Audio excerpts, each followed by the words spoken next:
The myth I'm going to be discussing today is the one surrounding learning styles, and the knowledge that there really is not one dominant way that people learn best.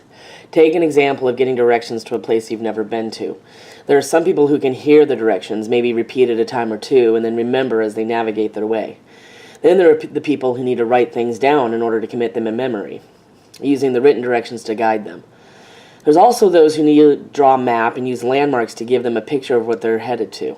However, is it because of their learning style that they remember it, or is it because some brains see the patterns easier than others and can visualize the directions that they're being told, or by writing it down are they able to create a pattern much like drawing helps create the image for the brain to understand the facts? Regardless of the technique used, the more important part is the understanding that we can get more people to see the pattern in their own way. It's not about how they learn, but what they're creating in their brain. This is no matter how the material is presented.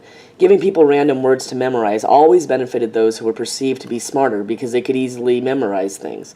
Take, for instance, one of the random word studies that people have been conducting in the past, where someone had words like cat, bottle, paper.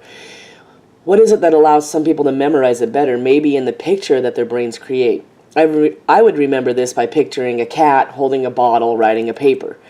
But others may struggle to remember this because they've never been taught a way of seeing it like this. They're more focused on the words themselves. Keyword mnemonics really do help the brain create those images so it remembers better, as suggested in the article on improving student learning with effective techniques. Learning is done best through understanding the whys and being able to ask questions. Children are inquisitive by nature, as is evident by their constant question asking. Children are also excellent storytellers and can create some pretty wild stories from their imagination. Yet, we are killing that inquisitive nature by forcing memorization on them without creating a true and deep understanding of the whys.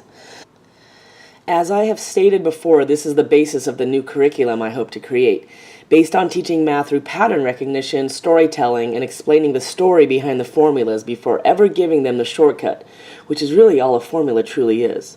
Much like we've learned from Benedict Carey, the brain best learns when it can create associations, like storytelling or patterns.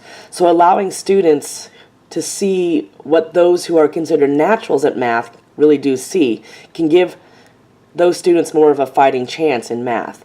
If I can get them to see what mathletes see, but in their own way, and allow them the chance to see the magic behind the curtain of formulas, they may start to feel like they can do this math and that maybe it's not so crippling after all. Today I was preparing for explaining quadratic functions, and I had to pull up my favorite math teacher, Eddie Wu. Eddie Wu has graciously put up videos of himself teaching, but more importantly, hearing his explanations and breaking down the math so that I can understand it better. I know because, I'm the one who can memorize and who could put formulas into place without anything, but I never actually learned the why behind the formulas. So, as I'm starting to reteach myself to prepare myself for the lessons, I'm watching his videos and learning how it really does work. To my surprise, however, he started the lecture today by asking why. Why are we doing this? Why are quadratics? Well, here's a short history of quadratics, blah, blah, blah. It's exactly what we've been learning in this class, and I got to see it put into action immediately. And this also explains why he may be Educator of the Year in Australia, 2017. Anyway, this goes back and supports my ideas about creating a math understanding through the use of patterns, and I'm thrilled to be working towards the goal of creating that.